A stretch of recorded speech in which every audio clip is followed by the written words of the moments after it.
on that one. Yes, I know. They're not paying for circumspect. Figure out a way to praise them both. But I'm more than on the record at GM and telling that they got to watch Lincoln. Yeah, I agree. That's a good topic. Yeah.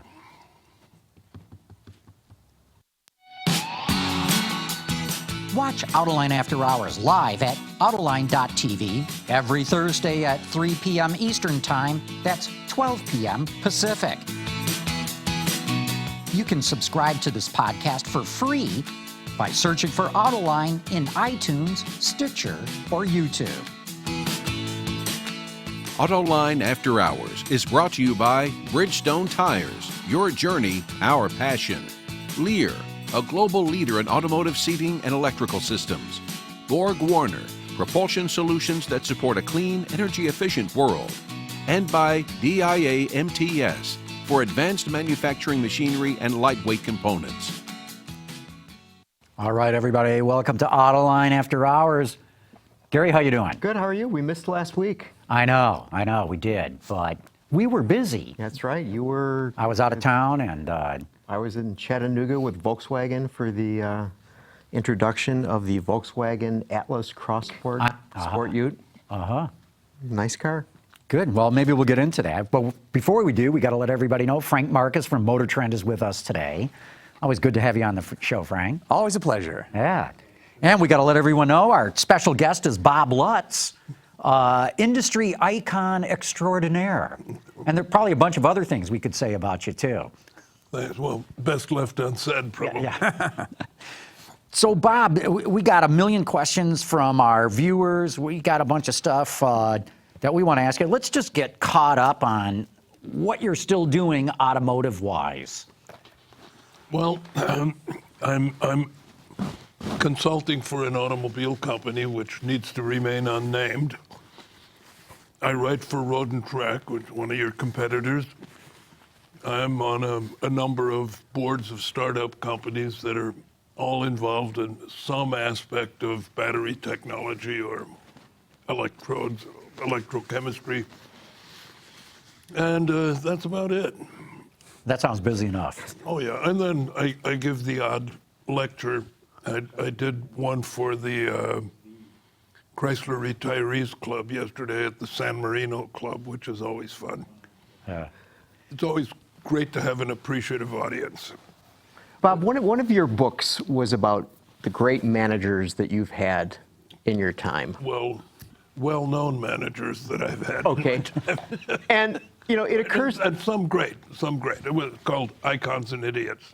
And it occurs to me that you are probably one of the preeminent managers that this industry has seen. When I talk to people, especially at GM design staff, they always refer to you and how your time there changed things immensely. And so I've got to ask you, I mean, as you look at the industry right now, and as you look at the executives that are running the various and sundry car companies, do you think that they're doing a good job in terms of dealing with people like designers? I think it's kind of equal among all automobile companies. I think somebody at Ford is really watching design, because if you look at the Mustang, you look at the Aviator, the Navigator, the Expedition, even the Fusion and the Lincoln models, Ford is currently, I don't know how they're getting there, but they're a very design-oriented company. The Japanese, for the most part, aren't. General Motors is, but I don't think it's the same peak that we saw maybe 5 or 6 years ago, or 7 years ago. And the automobile industry is probably the world's most complex business, because it encompasses the show business aspects of Hollywood, emotion, beliefs, image, et cetera, all these intangibles that very few people can deal with.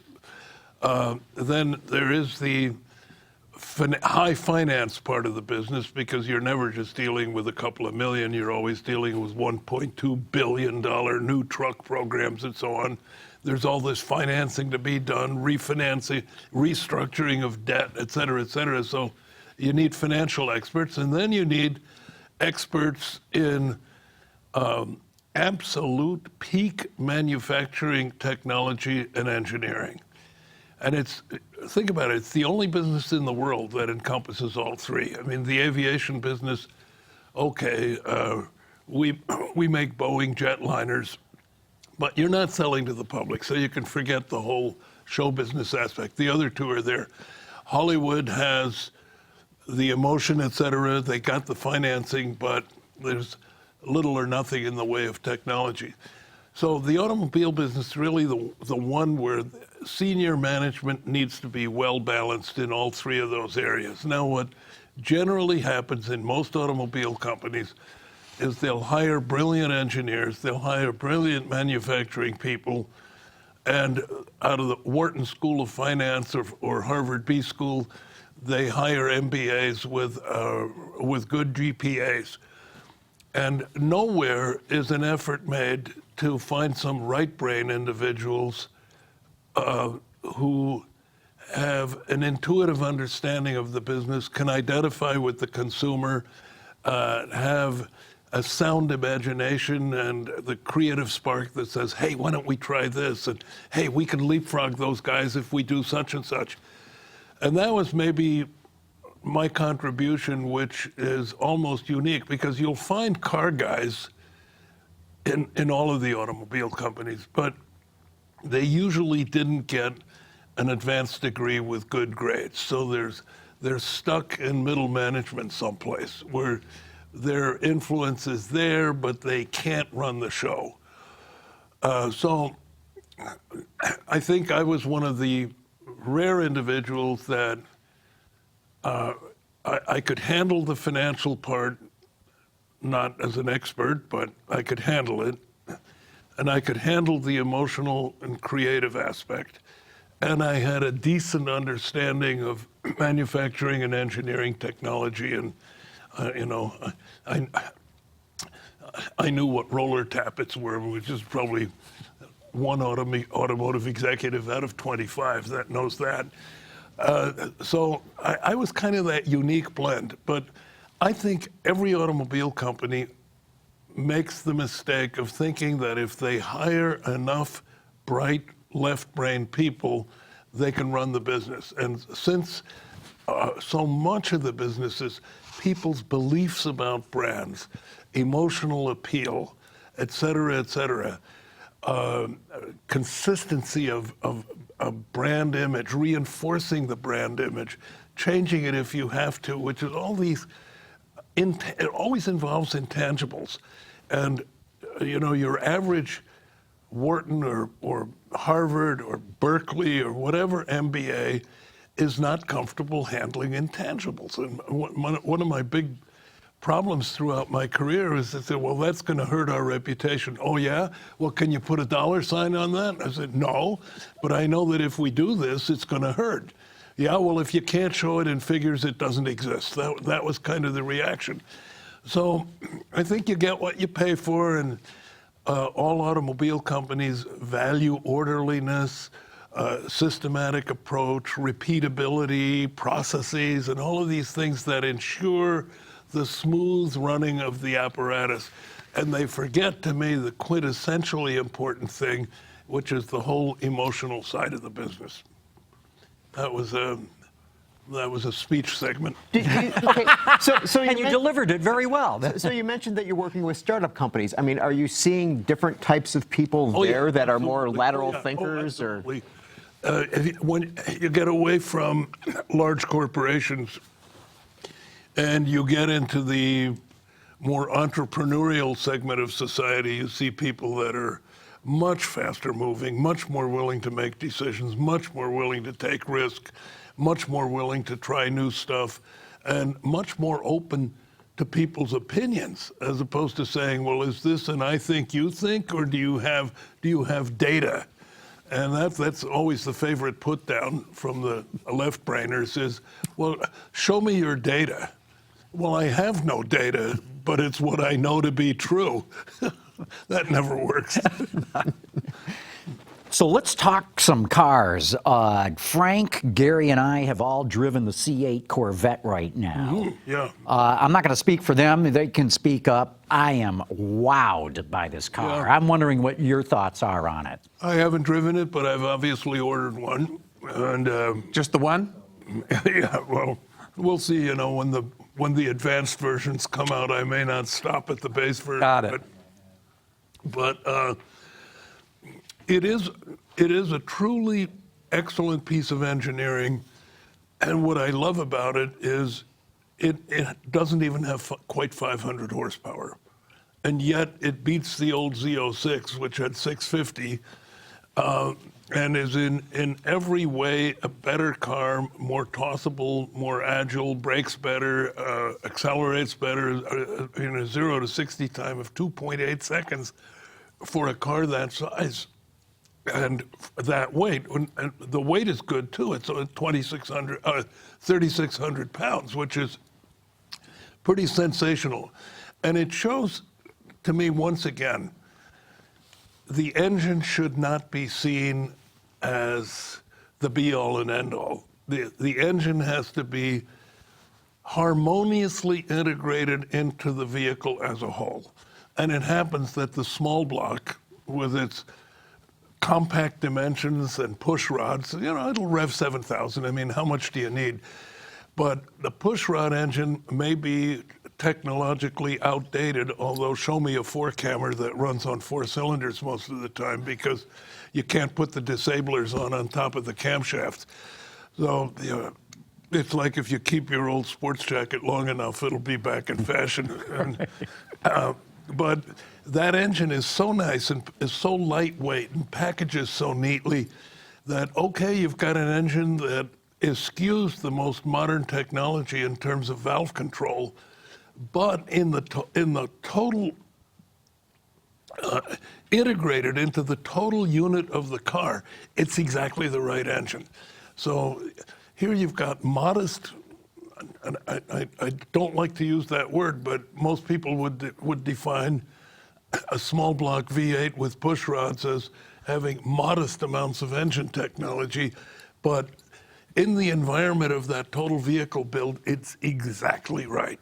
And that engine is, you know, especially in this dry sump, so low in the car that it really contributes a lot to the dynamics over and above what it does for the acceleration. Exactly, and I say it, and again, I haven't driven it, but I've talked to a lot of people whom I greatly respect who have driven it and who all say the same thing. It's a supremely harmonious car where nothing hangs out as, well, the chassis can't handle the engine or vice versa. The one thing that's really kind of separate from the other mid-engine cars, when you look in there, first of all, the engine's so far down in there, you're like, you know, where is it? Because we usually have all these cams and cam covers and high velocity stack kind of business. Great to look at. Yeah, and they're great to look at. This one is not great to look at. You can see all these wires. No wonder you put it under polycarbonate, because Exactly. it's what you show people. Yeah, this one doesn't look good when you look in there. You might as well have the convertible stack the top in there. I'll say one thing about the C8. I've always respected the Corvette as a car. Yeah. I've never really aspired to own one. I want a C8. I mean, that car is so impressive to me. Well, that was what GM was really hoping to do, and I think they've succeeded, because the Corvette clientele was something that real sports car aficionados sort of sneered at. It's not like the Europeans. It's too big. Well, wait a minute. We made it shorter than a 911. Well, yeah, but technically you're correct, but it still looks big, and the interiors are cheap, and this isn't right, and that isn't right. For a long time, it was the seats are lousy and everything, and everybody overlooked the fact that, with all its flaws, it was still the best high-performance bargain in the world, and a very satisfying car. But as in the case with Harley-Davidson, GM looked at the Corvette owner body, and they were getting older and older and older, and it was the same guys buying a new Corvette every time one came out. And somehow GM had to break out of that and start attracting the same buyers that go for the European mid-engine cars. and that's working. I know a number of people who own Porsches. One owns McLaren and a 2005 or 2006 Ford GT. And the type of people who used to sneer at Corvettes, and they've ordered a C8. So I think it's finally Chevrolet or GM has managed to enter the mainstream of really highly respected supercars. And then the future versions with much higher horsepower and wide body, et cetera, those will actually retail at prices where it's no longer you get 2 Corvettes for 1 Porsche. It'll be more like 1 for 1. Bob, what do you think of the styling of the Corvette? Initially, I was a little bit disappointed because, I was expecting a faster windshield and so forth. But I don't know if you've ever seen the videotape or the video that kind of went viral of what appears to be an NFL linebacker trying to get out of his Lambo at a gas station. And he tries and tries and tries and gets a leg out, puts it back in. And finally, he's just got the door open and he rolls out onto the pavement. And, GM isn't going to do that. GM still wants a decent people package. And the actual legroom in this car is 1.5 inches more than the front engine ones. So it's a friendly package. And then we have to remember that this car was in development for quite a long time. It was always rumored to come out shortly. We'll see it next summer. No, we'll see it at the Detroit show. And that cycle went on for a few years as the technological development was taking place. And I think the design was, I won't say dated, but it was certainly mature when the car appeared. However, the pictures don't do it justice. I've seen them on the road, and on the road it is absolutely killer because the proportion is so good. So at first I was a little disappointed, and the longer I look at it, the better I like the car. That was the area where we found the most fault with it, was the design, and we kind of assumed that there was a big effort to make it look recognizably Corvette. Put a lot of bevels and angles and sharp, corners and so forth to draw the direct line to the C7, so no one was confused. That's especially true for the back end. Yeah. The back end, in my judgment, is a tiny bit overwrought with, too many elements in the rear view. Again, to where people say, well, it's still a Corvette. Because I'll tell you one amusing thing about GM and Corvettes is every single new generation of Corvette that comes out, hundreds of letters pour in from Corvette owners who say, you finally screwed it up. I'm not going to buy this one. I like mine. This one is ugly. You canceled the hidden headlights, et cetera, et cetera. And there's always something they absolutely hate about that. They hated the C7 and then they bought them. They hated the C6 and they bought it. They hated the C5 and so forth. It's been that way throughout history. So since this was such a radical departure, I imagine that, and I wasn't there, so this is pure speculation on my part, but I imagine somebody said, let's not alienate the current owner body too much, and let's try to make it recognizably a Corvette, even though it has an all-new proportion. That's my take on it. And I think it's, at the end of the day, you can argue design all day long. If the car is a success in the marketplace, the designers have done their job. Yeah. Hey, because nobody has ever bought a great car that's ugly. Because if they did, the Nissan R-Type Nismo would be a smash hit, and I think they sell like 20 a year in the U.S. Great performance car, and would you have it? No, because how do you explain it to your friends? Good point. Hey, Don Sherman wrote in. We all know Don. Don's one of the great automotive journalists, Sure. Super professional and all that. He says, a reputable source told me the Cadillac version of the C8 has been canceled, at least for the time being. Can you shed any light on this rumor? Well, first of all, again, I'm not privy to the inner workings of GM, although I have had a tour of the design center recently. The only thing I would say is I doubt that a Cadillac version was ever planned. It was in 2006, when was it the first time we were going to go mid-engine. We had a Corvette version and a Cadillac version, which was going to get a 4-cam V8, a successor to the North Star, and the Corvette was going to get a pushrod, and they had totally different skins. Both sensational, but that whole program was close to $1 billion, and when we entered Chapter 11, it got canceled, and we were actually afraid we wouldn't get any money for anything for the Corvette, but we did manage to pry loose $250 million for the C7, which was.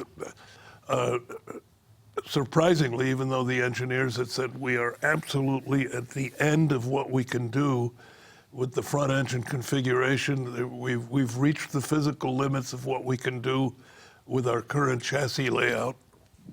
The C7 was still an improvement over the C6, but not a leap, whereas the C8 is a leap, which is what Tad Euchter always said. He said, you allow me to do a mid-engine car, and I will do the best mid-engine car that the world has ever seen. Bob, were not for history, should the Corvette be a Chevy? Well, I have opinions on that, which I've shared with GM, who doesn't necessarily listen to what I say. I think Corvette has such a strong presence and has been kept so pure and is the absolute pinnacle of what General Motors can achieve from it. I mean, it's a physical manifestation of GM's engineering prowess. Always has been, and the C8 really lays it out. And I think Corvette could be a brand, or at least a sub-brand, that could easily take additional models, provided that they're not off of some shared architecture. It'd have to be Corvette specific, but I could see a Corvette version of a Porsche Cayenne, for instance. And I could see a low four-door sport utility with all of the performance potential of a Corvette, and I think it would expand the brand. And I think it's easier going with the image momentum. With Cadillac, you're always fighting negative momentum, past beliefs about Cadillac and so forth. You're always fighting that. And high-performance Cadillacs are great cars, and they probably match the German brands in capability, and yet they can't put a dent in the equivalent German cars. Corvette comes without all that baggage, and the momentum that you would get by, say, doing $110,000 ultra-fast, ultra-low, four-door sport utility, boy, I bet you it would really expand the brand presence and profitability. Profitability? Look how much money Porsche makes. Well, it's no secret that the Corvette is by far the most profitable passenger car that General Motors builds. And now that, Porsche and Lamborghini and everybody has, and Ferrari's even, talking a little bit about an SUV, the righteously indignant can't really come at Corvette for doing something like that, I suppose. But what is your assessment of that? Well, certainly I don't think you could ever just flip a switch and say the Corvette is now a Cadillac. No, it's always a Chevrolet.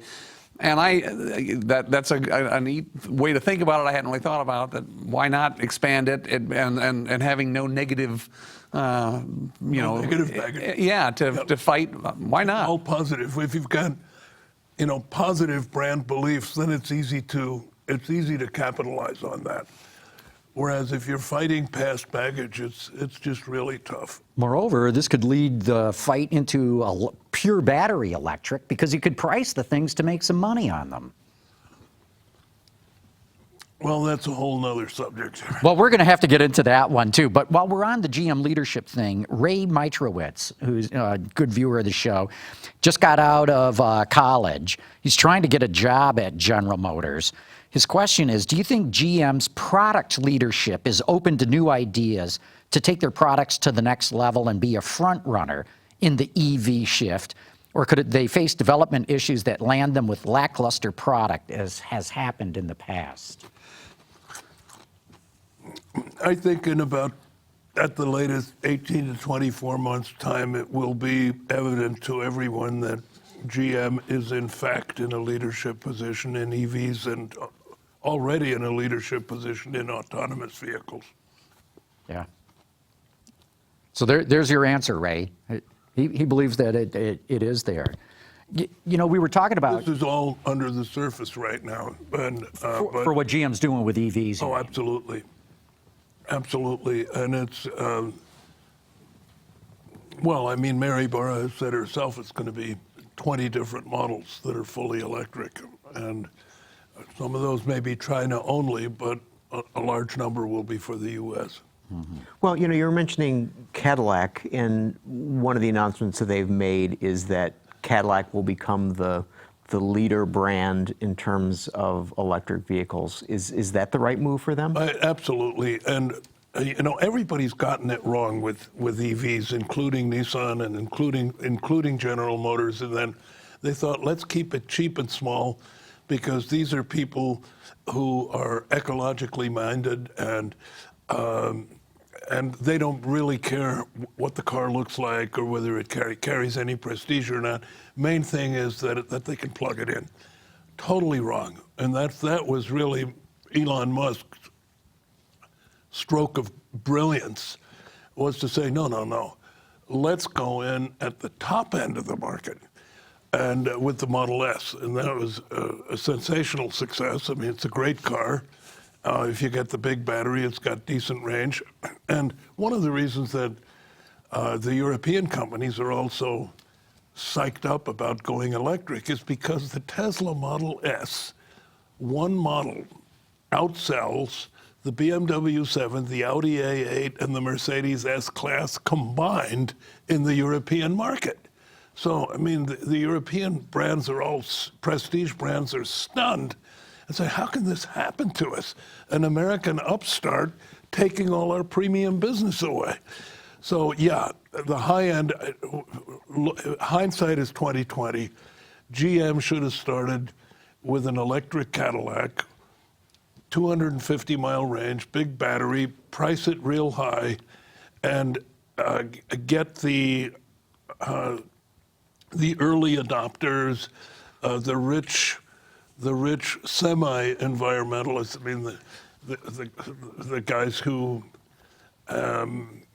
worry about climate change and probably don't vote the way I do, are very wealthy, beyond my net worth, own a bunch of Porsches and Lamborghinis, but they assuage their conscience by using a Tesla Model S as the daily driver. And I think and you're right. If you do it in a sedan or a sport utility, where you can ask for you're reasonably priced at $120,000 to $130,000, that way the cost of the battery pack gets absorbed, and you may have a little bit less margin than if it was an internal combustion engine, but if you start at the low end where you're trying to sell something for $30,000, the battery eats most of that up. By the time you've got it on the road, you know, there's no margin left. Hey, you brought up Tesla, and I want to ask you more about Tesla. In fact, we got a ton of questions about Tesla, but I think we got to take a quick break right now. And so when we come back, we're going to ask Bob all about Tesla.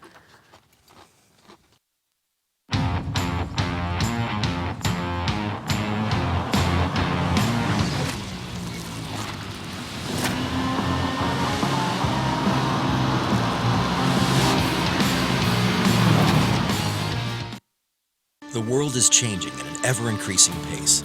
No matter what the mode of transportation, there is always the need for an efficient propulsion system.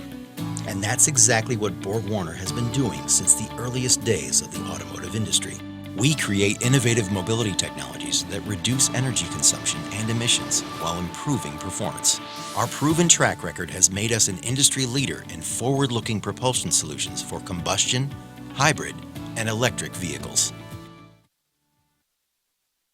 Whether they're electric, autonomous, or connected, tomorrow's cars must be developed quickly with the highest precision, and they have to be lightweight.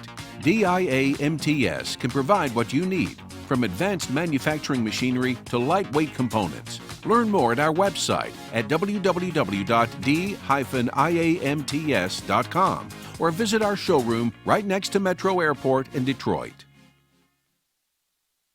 Lear Connexus offers a parental controls application with geofencing that sends notifications regarding driving behavior and location, including curfew alerts, acceleration alerts, and speed alerts, all delivered to a smartphone application that includes vehicle location, driver notifications, and a report card of driving history, including notifications when predefined geographic boundaries are crossed. For more information, visit Lear.com.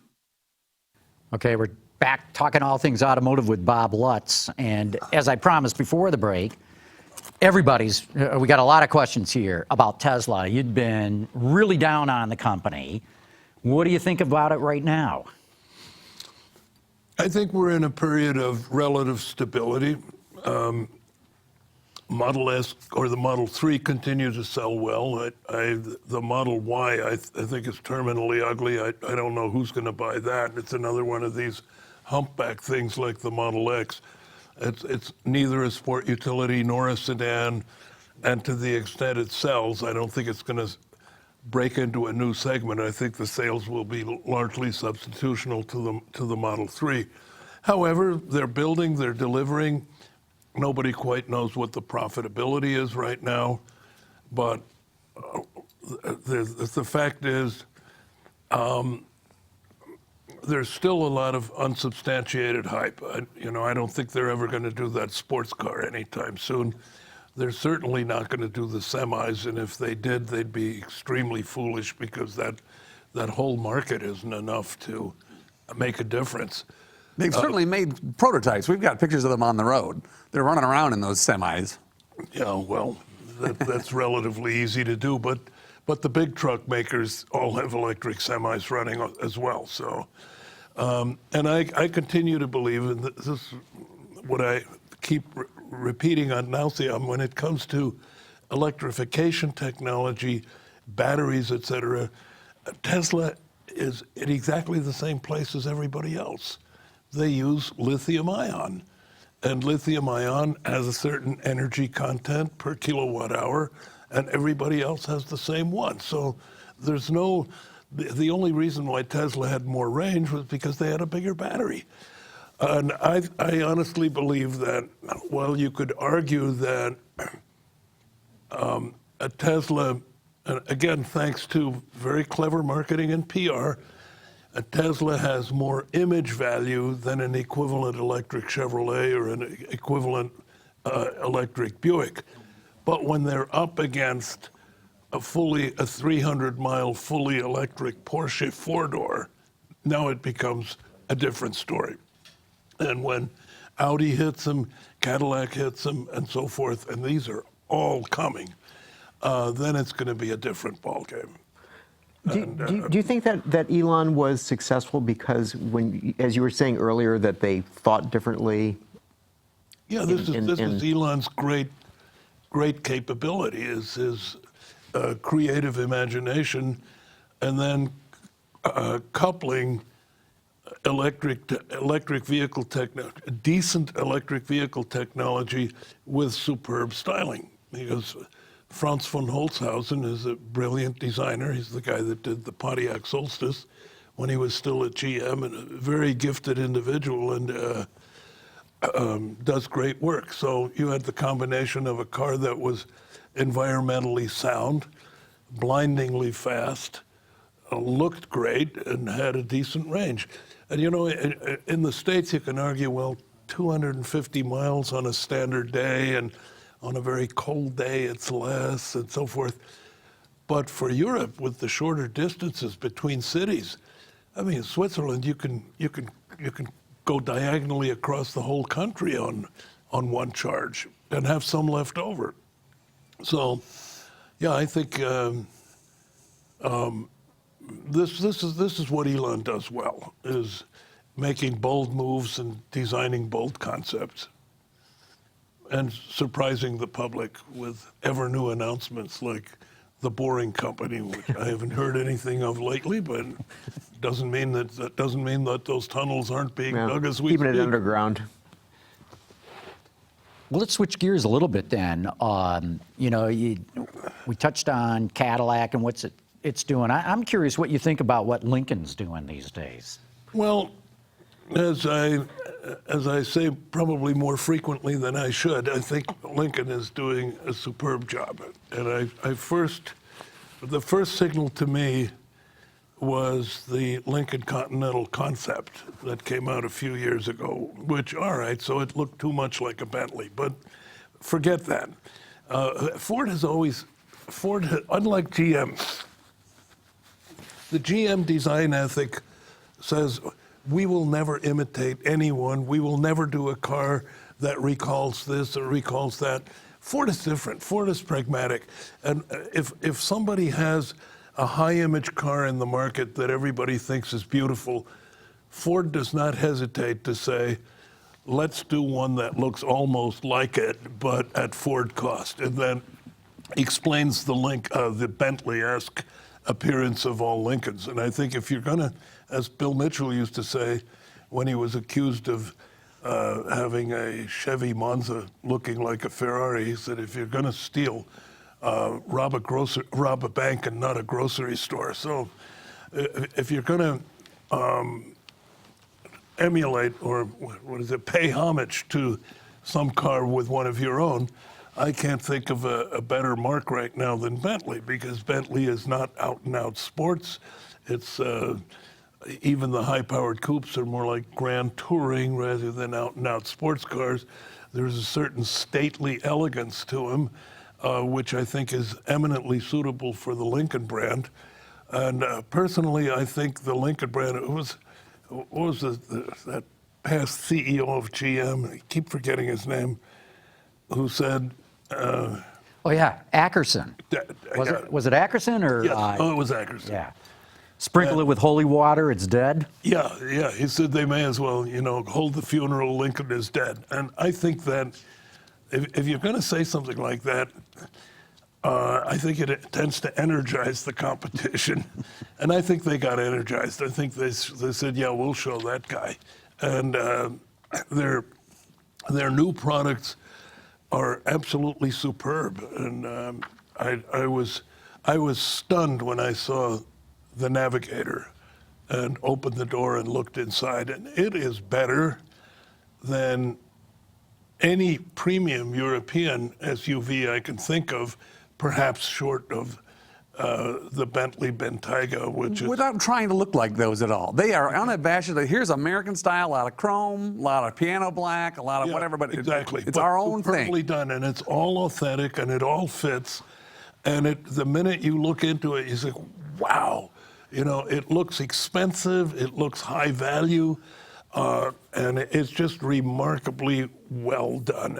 And they are absolutely pouring the money at those interiors. And their theme is they don't want to be German, they don't want to be Japanese, they want to be American luxury. And that is a good place to go. And a good job to go with a rear drive architecture on the new Aviator, I think you would agree. Yeah, I haven't driven either the Aviator or the Explorer. Obviously, same underpinnings, but from everything I've heard and read, they did a sensational job with that chassis. Now, again, there's always the question whether the American public is capable of discerning the fine differences in turn-in and handling and accelerating out of corners and nimbleness and all that you guys live off of. But I think a lot of people do pay attention to what the expert media say, whether or not they can experience it themselves. And they can look at the dash to axle ratio, which just looks ritzier when you can put the front wheels way to the front. Sure. Well, of course, designers love rear drive cars because it permits them to get that proportion. You know, Chabachetta, another automotive journalist, once said something that really struck home with me. He said, yeah, the average person, the average American, let's say, doesn't really pick up on the fine differences you were talking about. He said, though, if you take somebody and put them in an okay car, and then put them in a car that's really well engineered and handles and drives well, they'll tell you, you know, I don't know why, but I like that one better, meaning the one that's better engineered and all. So they may not be able to put their finger on it, but from a visual and a driving standpoint, they'll just say, this is the one I like the best. Yeah, however, nowadays, I think that was truer 20 years ago than it is today, because nowadays everything is so uniformly excellent that the separation from best in class to worst in class has gotten so narrow that really only expert media judges and professional car evaluators can tell the difference anymore. While we're talking about SUVs, have you had the opportunity to drive the Kia Telluride or the Hyundai Palisade or looked at those vehicles at all? No, but they look good on television. Mm-hmm. Right, they do. They really do. Have you driven them, Frank? By the way, Yes. it's interesting. You look at Volkswagen, and I forget whether it's Kia or Hyundai, one of the two, but their ad themes are nearly identical. It's all people of all races living in the same family. It doesn't matter where you came from. It doesn't matter who you are. It doesn't matter what you are. We're all one big family, and we all fit into this SUV. And that's the Volkswagen Atlas theme. Yeah. And I think it's the Kia theme as well. I thought, well, I hope it works. I always like ads that give you reasons to buy the car as opposed to demonstrating how socially responsible the ad agency is. Speaking of that, GM just named Chief Marketing Officer Deborah Wall. It has not had a Chief Marketing Officer for, I want to say, 6 years now. And the company has lost market share every single year. Do you think putting a CMO in charge is going to help change that? I don't think GM really cares about market share in the U.S. I mean, they're not going to watch it decline forever, but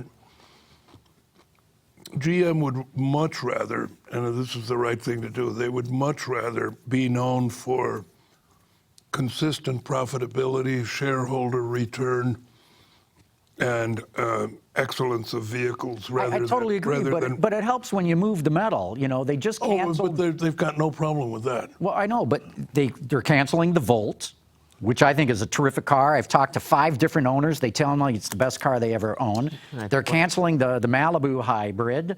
I got a buddy that owns one. He just raves about the thing.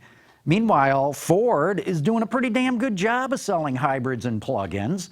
And I got to say, the GM product is not inferior. The marketing is.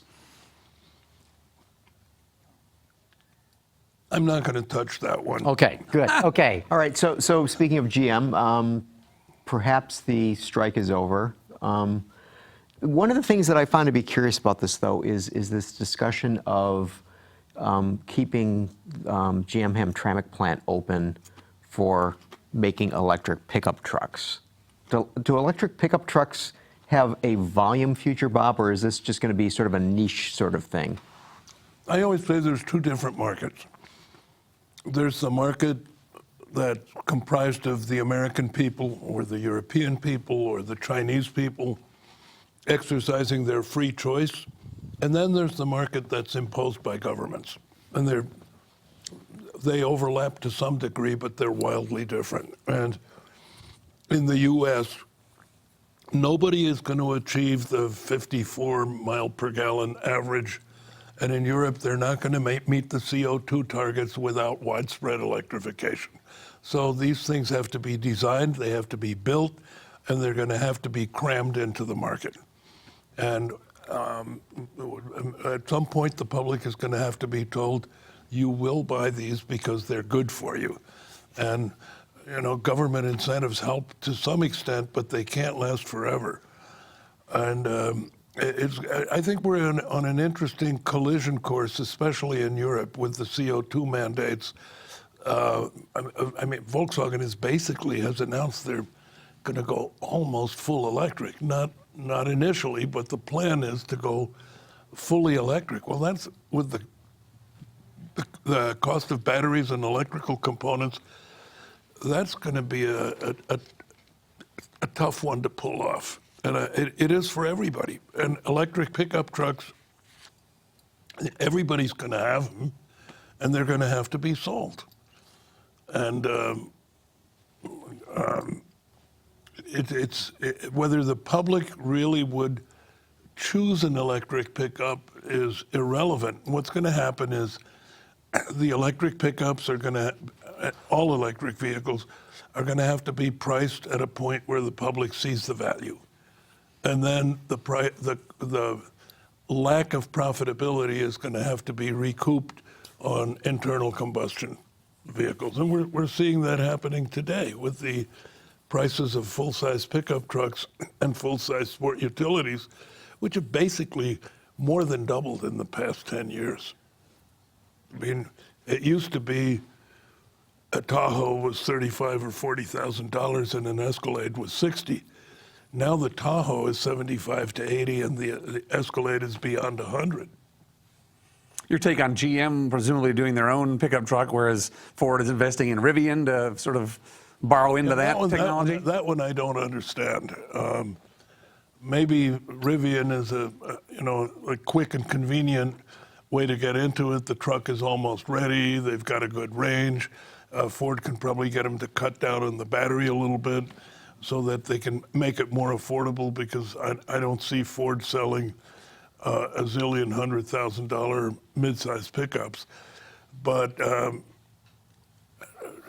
GM basically is going to do electrification on its own. And GM has historically spent a lot of money on battery research. They've got a very competent partner in LG Chem, which was, after looking at every lithium-ion maker in the world, we settled on LG Chem as being a really good partner from both a business standpoint and lithium-ion technology. And they've kind of, I think, been able to remain at the forefront of lithium-ion development. So for GM, I think going it alone is the prudent thing to do.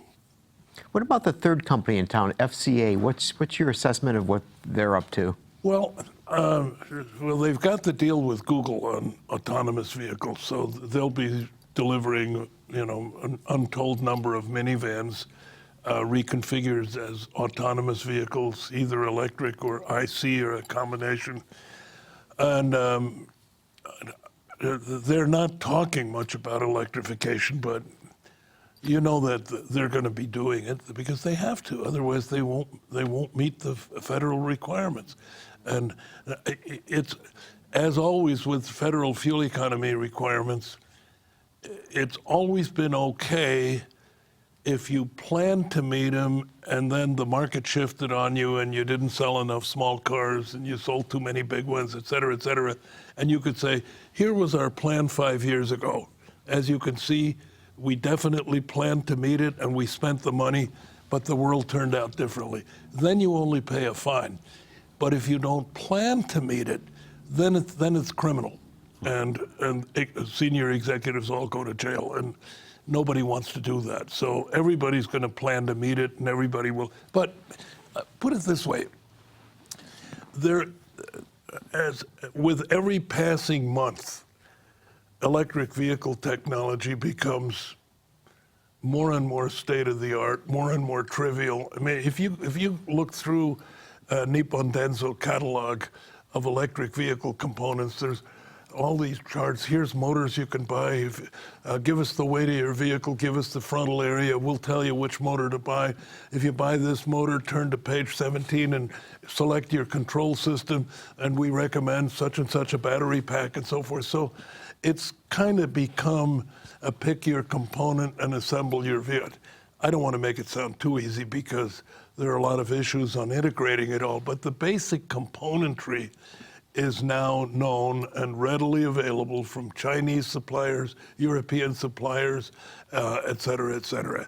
So there is no reason for anybody to be left out in the cold. I mean, they may be FCA with an electric Ram, and I mean, this is a pure speculation on my, or an electric Grand Cherokee or an electric Grand Wagoneer, which we know is coming. Not necessarily electric, but we know a Grand Wagoneer is coming.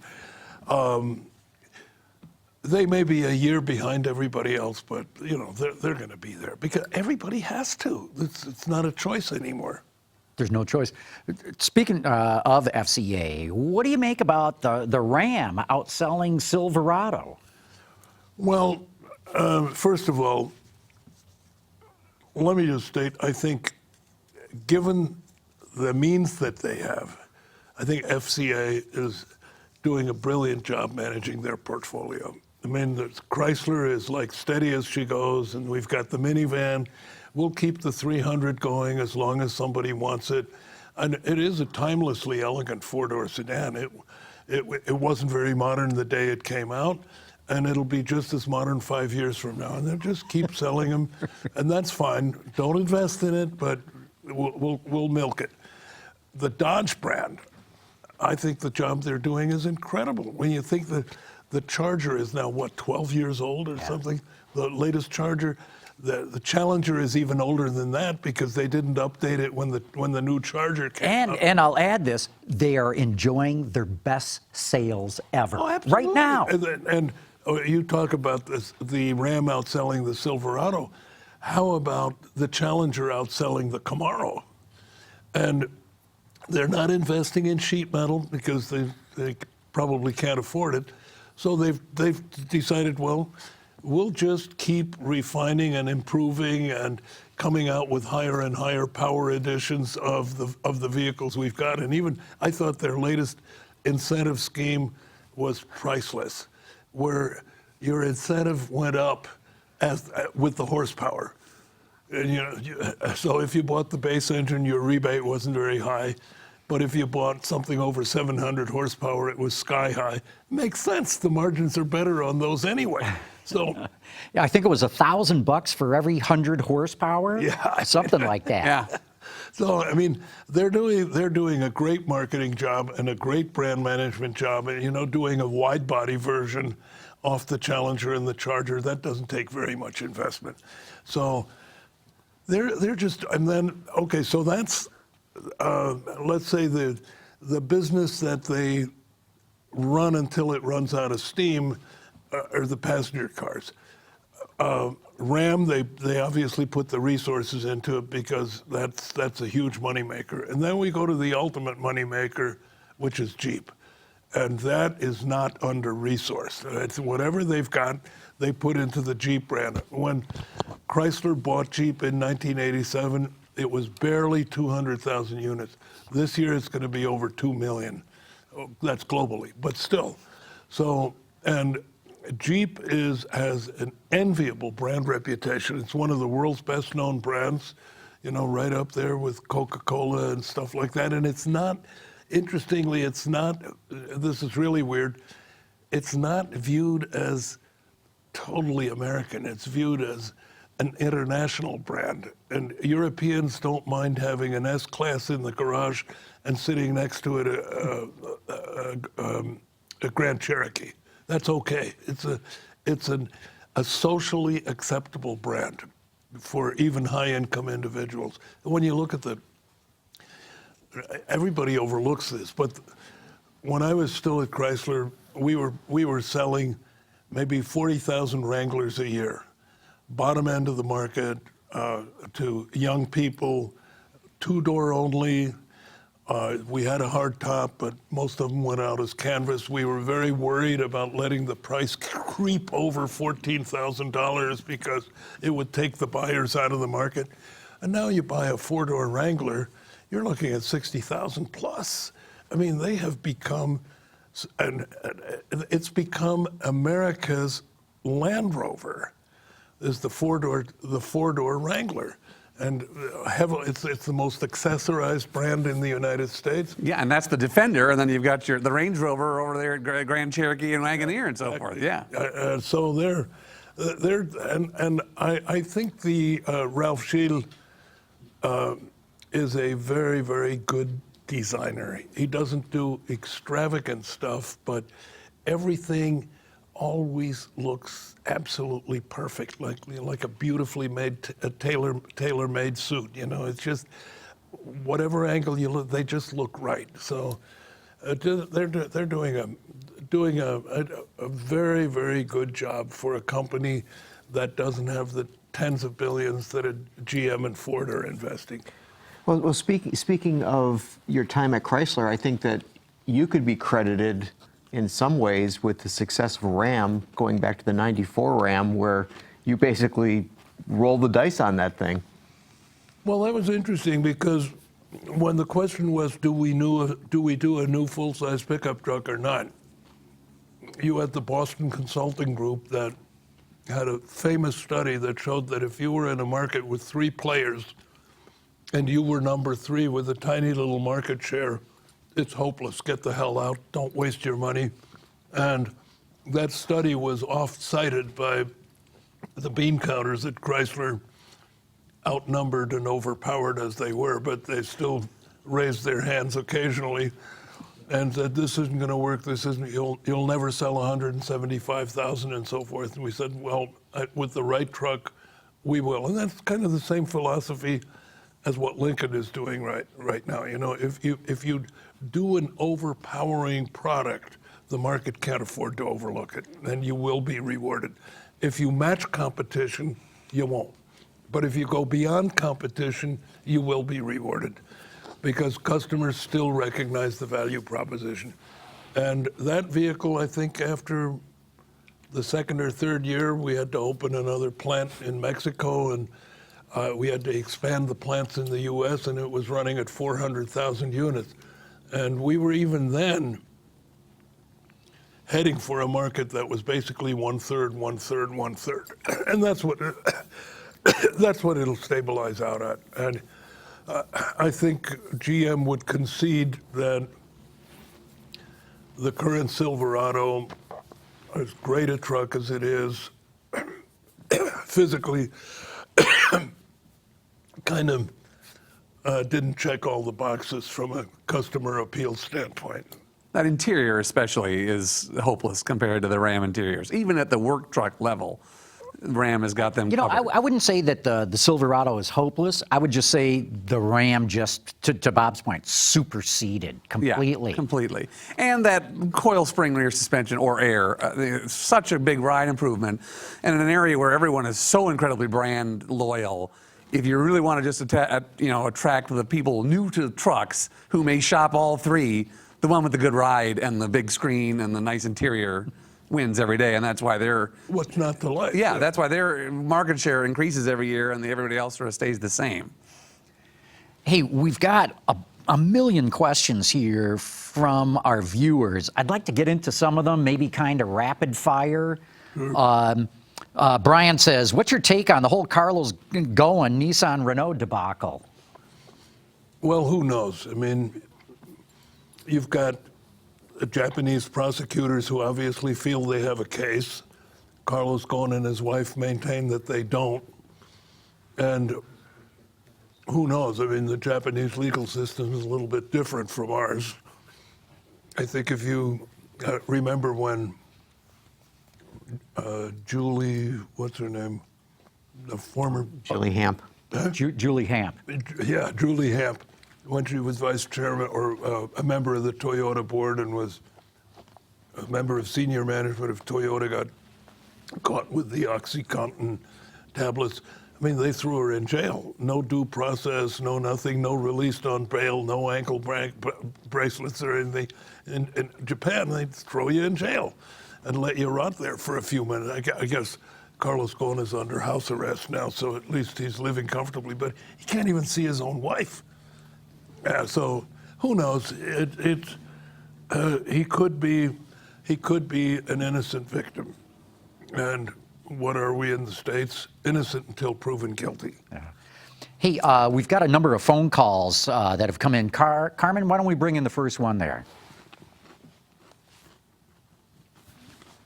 Greetings, gentlemen.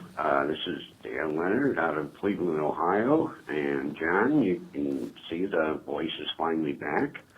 I have a question for Bob. I might have missed the answer. If I did, I'm sorry. But is there a new book out, or is one coming? Thank you very much. Great show as always. Take care. Bye-bye. Yeah, thanks for that. You got another book in you? Not at this point, no. I did write a romance novel because I was very much desirous of writing a novel, but I couldn't find a publisher, and I'm too lazy to publish it myself. Jonathan Brown writes in, he says, Road and Track and MotorTrend report that the C8 is just sort of okay at the limit, not that great. Heavy to moderate understeer and numb steering. Is that BS or real? Are they talking about the same C8 that Yeah. the rest of us are talking I about? think they're mistaking a couple things in there. For one thing, if you take all of the stability nannies off, you can snap oversteer that thing, easily. If you leave those things on pretty well, which you should, the thing will understeer, and so you're not going to see these on wrecked exotics 10 miles from or 10 feet from the dealership with that setup. Yeah, no, thanks for adding that, Frank. I think that's an important consideration in evaluating this. I'm not going to ask you that one. Let's bring in another phone call there, Carmen. This is Clem Zorowski in Delmont, Pennsylvania. I see some reports that the C8R has twin cam engine, dual overhead cam engine. Is that true? Thank you.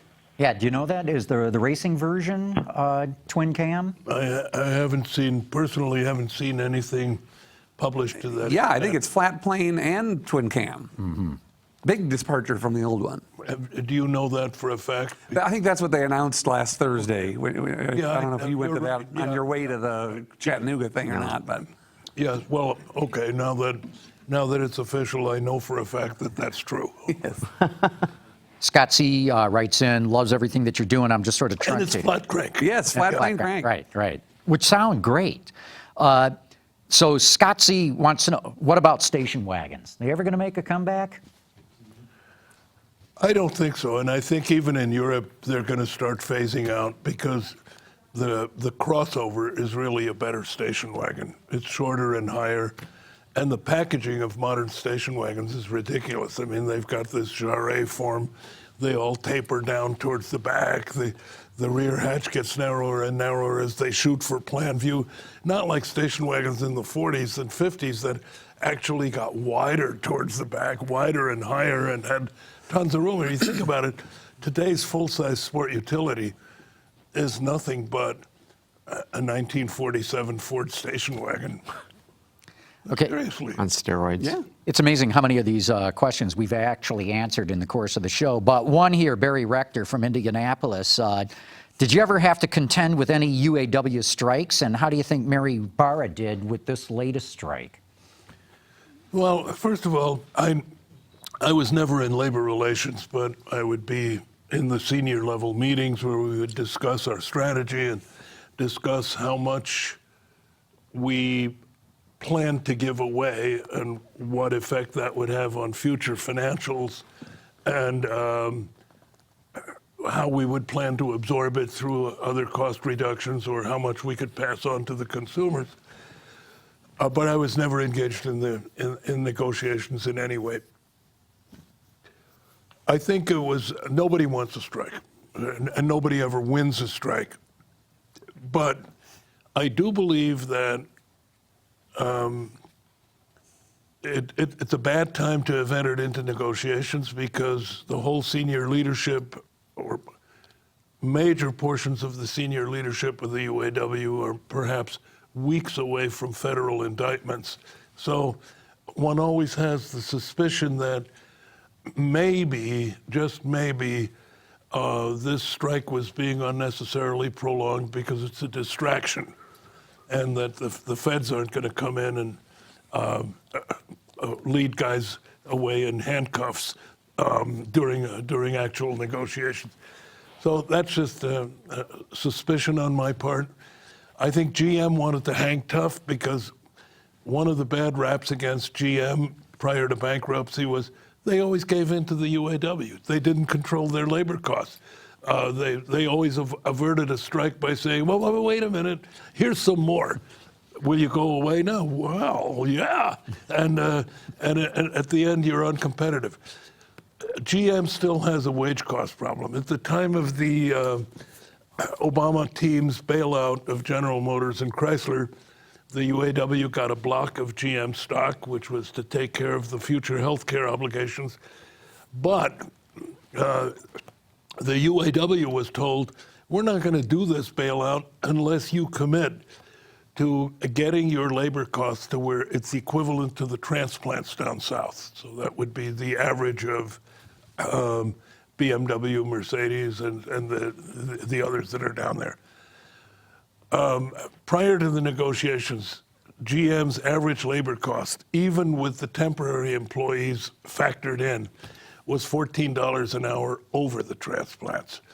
And imagine after this settlement, it's going to be more than $14 per hour. So it was $48 an hour for GM. It's undoubtedly now going to be over $50 an hour, which poses a serious competitive problem.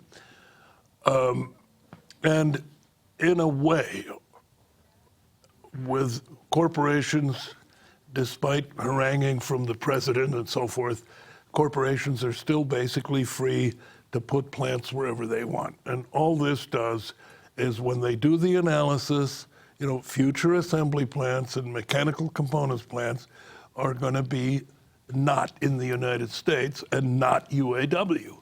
And the question is, you talk about losing market share. I mean, the UAW is just getting smaller and smaller and smaller. And the last UAW employee will probably get $70 or $80 an hour and then turn out the lights. Would you rather have $40 an hour and a secure industry with jobs and growth? Or would you rather milk the system and get as much as you possibly can and watch the union base shrinking more and more?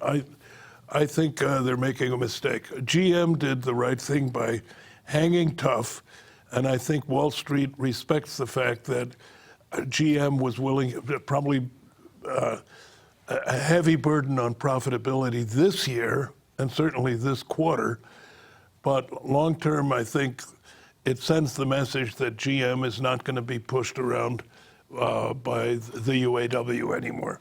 As far as how it came out, I don't know what GM had planned, but since they went a month and had to improve the offer at the end, I would say it's probably a little more than GM hoped that they could settle for.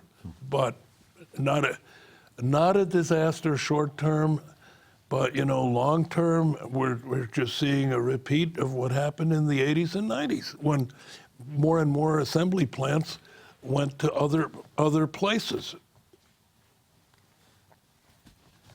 Well, with that, I guess we ought to wrap it up, but that's a sour note to end on. So what can we talk about car-wise again that's worth getting into? What's your favorite car? Well, it's like asking what's your favorite food, Are you talking breakfast, lunch, dinner, et cetera, et cetera? So it's horses for courses, but right now, my totally satisfactory daily driver, and it's so seductive that I tend not to take the Camaro out of the garage, not to take the ZR1 out of the garage. because it's there, it's ready to go, it's comfortable, it's fast, it gets good fuel economy. And that's my 2015 Yukon XL Denali. All 6,000 pounds of it, 430 horsepower. And you get it on the freeway, punch the cruise in at 80 miles an hour, you're running 22 miles per gallon on 4 cylinders. So, you know, my average fuel economy is always between 17 and 18 miles per gallon. Try to do that with a vehicle that size without a pushrod engine, and you're not going to get there. So I love that thing. I love the interior. I love the fact that it still has knobs. That's why I didn't go for an Escalade, because I didn't want to deal with the Q system. The Denali still has knobs for everything. It also has a touch screen for nav, which is nice, but all the other controls, climate control, radio, and everything is all knobs. I love that thing. And the minute the new ones are out, I'm going to get a new one. The Denali brand has done wonders for GMC. Well, that's like Corvette. It's a sub-brand. You know, it's a sub-brand that could almost live on its own. And it's highly profitable. It's a margin name for sure. Whew. And now it's on everything, right? I think every GMC model just about has a. Well, they learned. Yeah, I mean, it it works works so Maybe a well. Canyon Denali. Have I seen? Works better on some than on others. I think on the Canyon. Terrain certainly does. But On the Canyon, I don't think it's done much. Adia. Well, you know, it's interesting because I looked at this. Over the last 6 years, Buick's market share is up a fraction. Cadillac is down a fraction. Chevrolet has lost quite a bit of market share. GMC is done terrific. Yep. I want to say they've picked up like 4 points a share. Another brand with no negative baggage from the past. GMC never built bad passenger cars. They never built bad trucks. And it's the way I look at it is back when Bentley and Rolls-Royce were the same company. The spivs in London and the nightclub owners and people like that bought Rolls-Royces. The landed gentry out in the country all bought Bentleys because it was just that little, you got the same car, but you weren't saying, look at me, look how successful I am. So it was just that, and all it was a different grille, you know, instead of the Rolls grill, you know, that softer Bentley grill. And to me, Cadillac and GMC have kind of the same relationship, especially in full-size sport utilities. Technically identical, different, okay, the Escalade has more electronic technology, but who cares? But if you look at the demographics of GMC owners, they are enviable. It's usually well-educated, high-income earners, and people who truly believe, and the truck buyers truly believe that they are buying a professional grade truck that's a notch above Chevrolet, and a GM realizes that, and they're starting to price for it. It's interesting that when the feds came to help us clean up GM, they wanted to cancel GMC. And they said, all we need is Chevrolet and Cadillac. Get down to 2 brands, throw everything else out.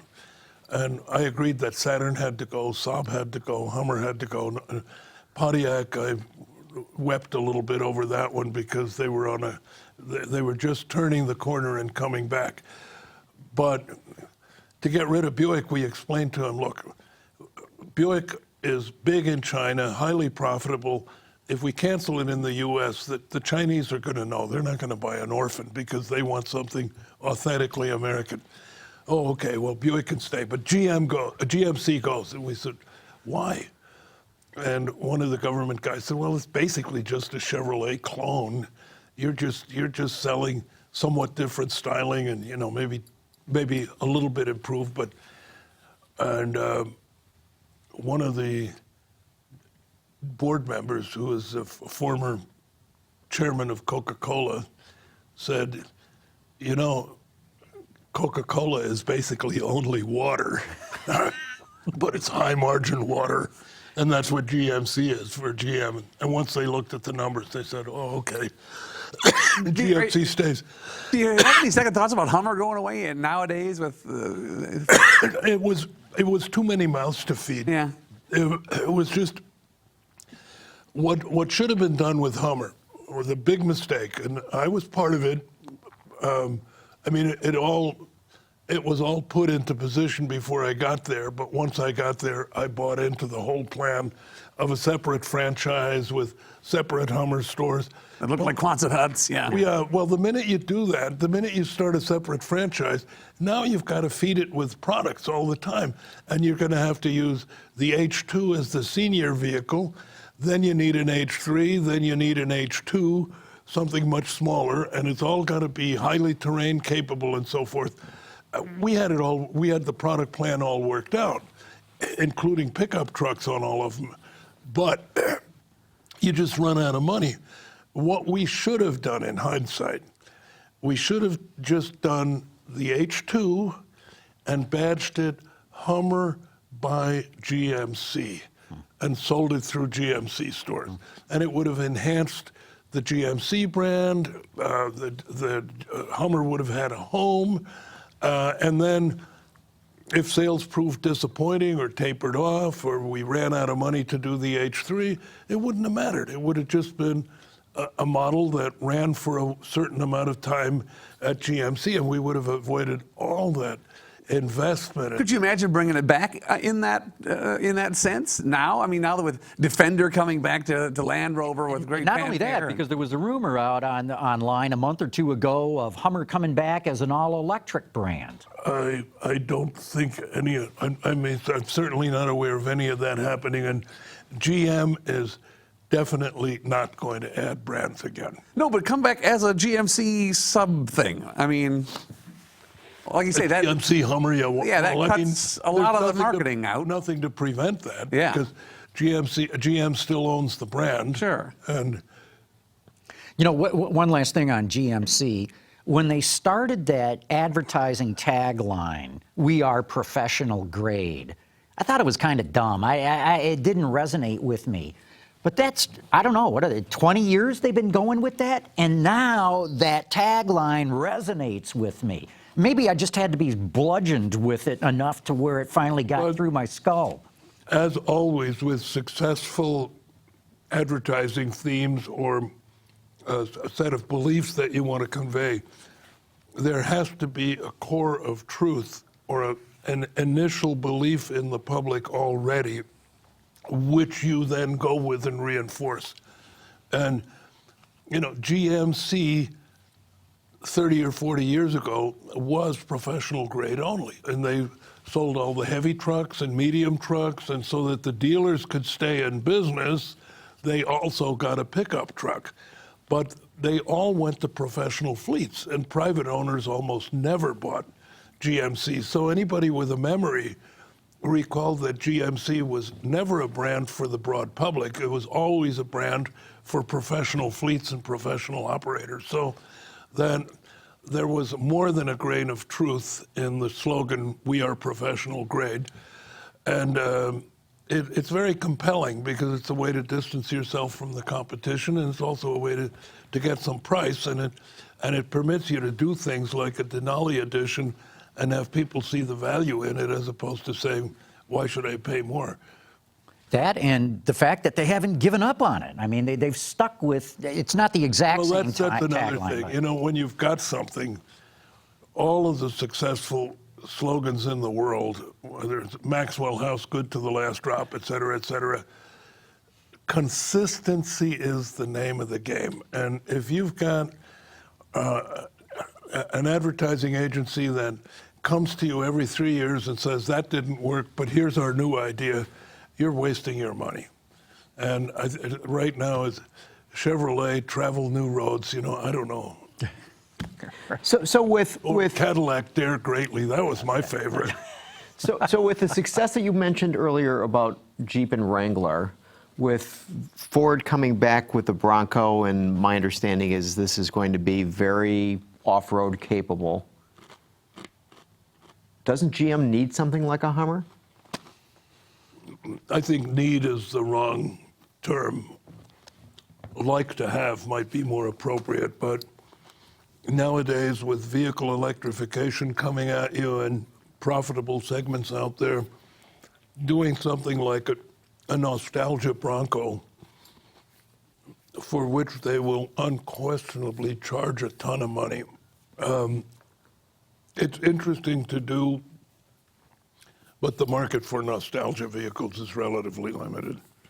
And to break into the mainstream Jeep market, where you've got, Rubicon editions and a dedicated nationwide hardcore off-road fans who all buy Jeeps, or ancient Toyota Land Cruisers is the only alternative, but they don't make those anymore.